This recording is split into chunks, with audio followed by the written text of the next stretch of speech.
आज जो प्रेस वार्ता की जा रही थी की गई। सबसे पहले तो मैं मीडिया साथियों का धन्यवाद करता हूं और आज मैं सबसे पहले अपने देशवासियों को 15 अगस्त स्वतंत्रता दिवस की हार्दिक शुभकामनाएं देता हूं। आज जो ये प्रेस कॉन्फ्रेंस है, इसका मुख्य एजेंडा क्या है? सजग भारत मजदूर यूनियन जो है उसकी स्थापना दिवस पर 16 अगस्त वार शुक्रवार को एक मजदूर जागरूकता सम्मेलन किया जा रहा है। इस सम्मेलन में मजदूरों का एक सरकारी कैंप लगाया जा रहा है सरकार की तरफ से, जिसमें मजदूरों की कापियां, मजदूरों का पंजीकरण बिल्कुल फ्री में किया जाएगा। तो इसमें फ्री में क्यों किया जाएगा? ये सरकार की तरफ से कैंप लगाया जा रहा है क्योंकि जो असली मजदूर है, जिसको सुविधा मिलनी चाहिए सरकार की तरफ से, वो मजदूर वंचित हैं। उन वंचित मजदूरों को सुविधा दिलवाने के लिए ये एक सरकारी कैंप लगाया जा रहा है। इस कैंप में हमारे यहाँ पे लेबर डिपार्टमेंट श्रम कल्याण बोर्ड के चेयरमैन है नरेश जांगड़ा जी मुख्य अतिथि हैं, और इसमें गृह मंत्रालय की डायरेक्टर चित्रलेखा जी बहुत ही विशिष्ट अतिथि है, और अन्य नेता, हमारे मजदूर नेता हैं और अधिकारीगण भी इसमें उपस्थित होंगे। और इसमें एक कार्यक्रम और छोटा हमने जोड़ा है, उसमें मजदूरों को हम 1000 पौधे वितरण किए पर्यावरण को देखते हुए। धन्यवाद। वही जो बनाएंगे कितना शुल्क लेंगे? जो मजदूरों की कापी कैंप में बनाई जाएंगी, सरकारी कैंप जो लगेगा उसमें मजदूर से किसी प्रकार का कोई पैसा नहीं लिया जाएगा। फीस कौन पे करेगा? फीस सरकार की तरफ से पे की जाएगी। सरकार के अधिकारी कर्मचारी जो आएंगे, सरकार की तरफ से फीस पे की जाएगी। मजदूर से कोई पैसा नहीं लिया जाएगा। तो उसमें जो मजदूर है उसकी आईडी क्या आईडी चेक की जाएगी? आईडी सबसे पहले तो फैमिली आईडी के अंदर उसको कंस्ट्रक्शन वर्कर होना अनिवार्य है। मेन तो फैमिली आईडी है, उसमें कंस्ट्रक्शन वर्कर होना अनिवार्य है जी।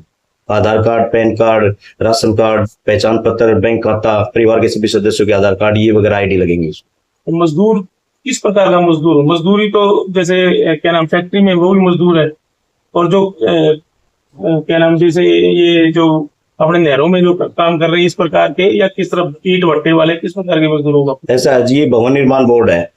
भवन निर्माण बोर्ड के अंदर जैसे मजदूर आते हैं, चिनाई मिस्त्री है, रंग पेंट वाले हैं, प्लम्बर है, लकड़ी के मिस्त्री हैं, और अपने जाड़ बांधने वाले मिस्त्री हैं, ये वगैरह मिस्त्री आते हैं। इसमें मुख्य अतिथि के रूप में कौन कौन शामिल है? मुख्य अतिथि हमारे लेबर डिपार्टमेंट के चेयरमैन नरेश जांगड़ा जी, श्रम कल्याण बोर्ड के चेयरमैन है, वो हमारे चीफ गेस्ट मुख्य अतिथि होंगे। ज्यादातर जो मजदूर है वो आने जाने से बड़ा कतराते हैं, भाई हमें काम छोड़ के बाद बनाना पड़ेगा। ऐसा है जी, सबसे पहले तो एक प्रॉब्लम है फैमिली आईडी की। फैमिली आईडी सभी की पूरे हरियाणा प्रदेश में लगभग लोग हैं, और उसके अंदर किसी को अदर लेबर बना रखा है, किसी को हाउस वाइफ बना रखा है, किसी को शॉपकीपर बना रखा है। फैमिली आईडी के अंदर चाहिए कंस्ट्रक्शन वर्कर, और कंस्ट्रक्शन वर्कर नहीं है तो उसके तो बार बार चक्कर लगाने पड़ते हैं। सरल के अंदर में ये एक सीट निर्धारित की गई 19 नंबर, उस पे ये काम होता है, उसमें 1-2 चक्कर लगाने पड़ते हैं, वो मेल डालते हैं, इसीलिए मजदूर थोड़े परेशान है। इसमें फैमिली आईडी में कंस्ट्रक्शन होने के बाद उसमें कोई दिक्कत नहीं, कोई परेशानी नहीं है। लोग 3000 रुपए 4000 रुपए देके कॉपी में ऐसा है जी, देखो जो भी कुछ लोग ले रहे हैं उनके बारे में तो देखो मेरे को क्या जानकारी है, मैं नहीं बोलना चाहता, लेकिन ये कैंप इसीलिए लगाया जा रहा है फ्री में, जो कि मजदूर पैसे दे रहे हैं, जो भी दफ्तर खोल रहे हो पैसे ले रहे हैं, उन पर अंकुश लगाने के लिए फ्री में कैंप लगाया जा रहा है। जो मजदूर कैंप में ना आ पाए और उसके बाद अगर जो मजदूरी कापी बनवाना चाहे कैंप लगने के बाद, तो उसका कितना शुल्क होगा? ऐसा है जी, जो बाद में अगर जो कॉपी बनेगी सरकार की तरफ से, उसकी निर्धारित फीस 105 रुपए लगती है, वही शुल्क होगा। अच्छा सर, एक सवाल है, जैसे हरियाणा सरकार द्वारा जो योजना है मजदूरों के प्रति, काफी योजनाएं हैं जो मजदूर वंचित हो रहे हैं उनसे, उनके बारे में क्या कहना चाहेंगे जो वंचित है मजदूर? ऐसा है जी, जो वंचित मजदूर हैं, इन सुविधाओं का लाभ नहीं ले पा रहे, उन मजदूरों के लिए सरकारी कैंप लगाया जा रहा है। और अब हम जो ये कैंप मजदूर जागरूकता सम्मेलन है, इसमें हमारे मजदूर नेता भी होंगे और लेबर डिपार्टमेंट के चेयरमैन भी हैं। तो होंगे, लेकिन जो सरकार की योजना है आप उनको लागू करवा देंगे जो वंचित है मजदूर?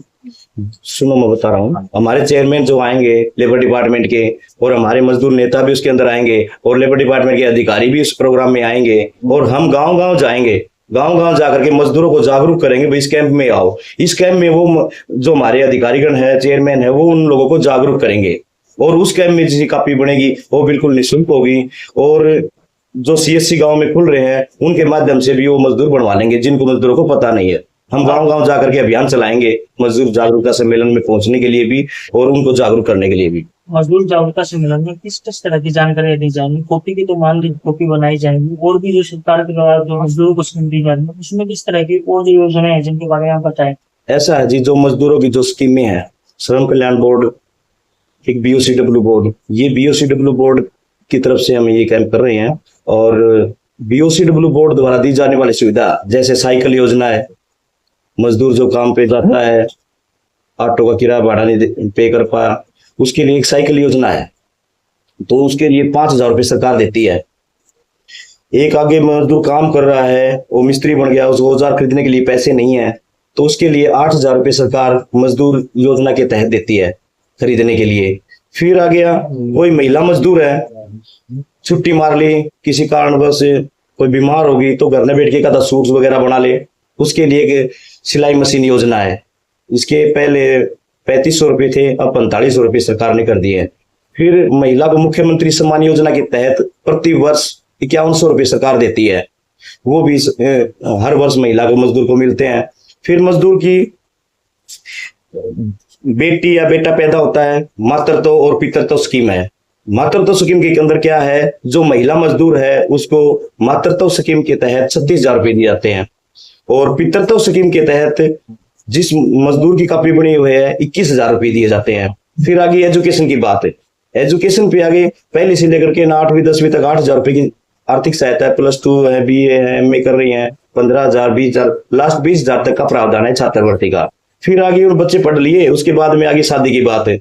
जब शादी करी जाती है तो मजदूर की बेटी की शादी के लिए कन्यादान राशि के लिए 1,01,000 रुपये की राशि BOCW बोर्ड द्वारा दी जाती है।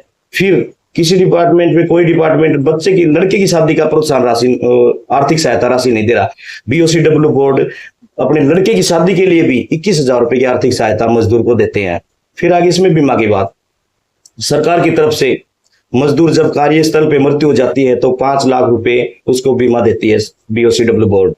और बीमा के साथ साथ 5 लाख के साथ साथ अगर बीमारी से मृत्यु हो जाती है, जैसे कोई घातक बीमारी है, कैंसर होगी, TB होगी, एक्सीडेंट हो गया, उसके लिए 2 लाख रुपए का प्रावधान है सरकार की तरफ से। मजदूर के नॉमिनी जो होता है उसको ये सहायता दी जाती है। उसके साथ साथ एक अंतिम संस्कार योजना भी है। अंतिम संस्कार योजना के अंदर क्या है, जब किसी मजदूर की डेथ हो जाती है तो उसके पास पैसे नहीं होते खर्चे के लिए, उनके परिवार वाला के पास, गरीब मजदूर होते हैं, उनको जो 5 दिन के 7 दिन के 10 दिन के जो दिन करते हैं उनके लिए भी सरकार 15,000 की आर्थिक सहायता राशि मजदूर को देती है।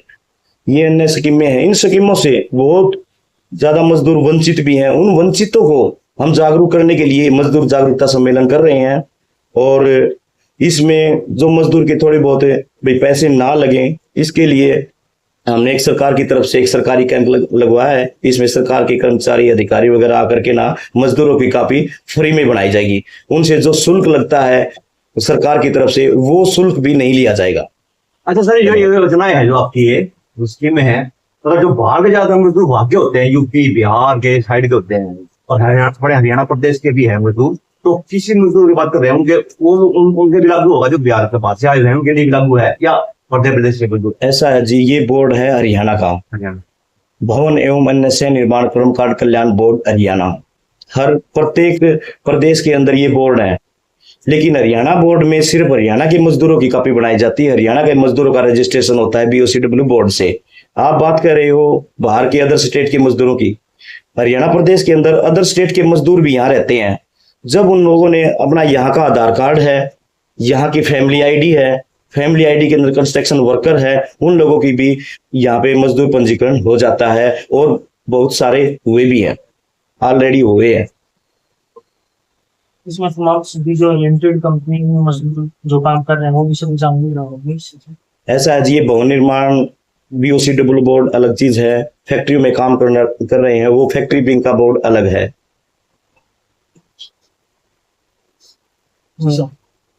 मैं सभी देशवासियों को ईद उत्सव की और स्वतंत्रता दिवस की बहुत बहुत हार्दिक बधाई देता हूँ। और जो ये प्रोग्राम किया जा रहा है जागरूकता सम्मेलन स्थापना दिवस पर, ये एक मैं इनको बहुत बहुत बधाई देता हूँ चोपड़ा जी को कि ये बहुत ही अच्छा सामाजिक कार्य कर रहे हैं। क्योंकि हमारे देश में जो हरियाणा में भी जो जितने भी है मजदूर जो है वो बहुत ही सीधे साधे लोग होते हैं और उनको इस बारे में कोई नॉलेज नहीं होती। और इस प्रकार की जो सरकार की इतनी बढ़िया बढ़िया स्कीमें हैं जो इन्होंने अभी बताई हैं, इतनी बढ़िया स्कीमें जो हैं वो मजदूरों तक नहीं पहुंच पाती।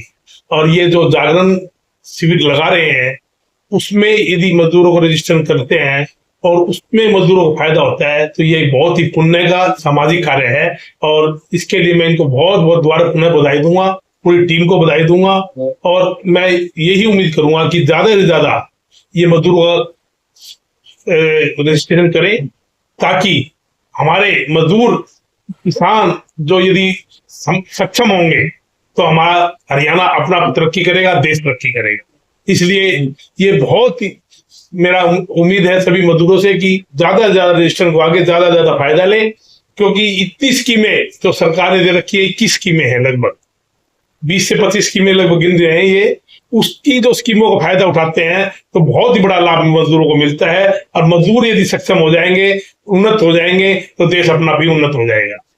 इसलिए मैं इनको बहुत बहुत इस शिविर की बहुत बहुत एडवांस में ही बधाई देता हूं और कामना करता हूं कि ये ज्यादा से ज्यादा मजदूरों को, खासतौर से गरीब मजदूरों को लाभ जरूर पहुंचाए और पहुंचाकर उनको फायदा दिलाए। धन्यवाद।